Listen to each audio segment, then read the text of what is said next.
అందరికీ శనార్థులు. నిన్న నేను శ్రీ త్రిలింగ రాజరాజేశ్వర ఆలయము వీడియో అప్లోడ్ చేశాను.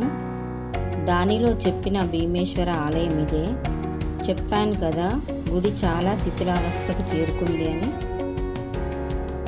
చూడండి, ఈ గుడి కూడా చాలా పెద్దగా కనిపిస్తుంది. శిల్పకళ గొప్పగా ఉంది. చూడండి, పురాతన ఆలయాలు చూస్తే మన సంస్కృతి ఎంత గొప్పగా ఉండేదో అనిపిస్తుంది. ఈ వీడియో నచ్చితే లైక్ చేయండి, సబ్స్క్రైబ్ చేయండి, షేర్ చేయండి. మీ వేల్పుల లక్ష్మి. Thank you.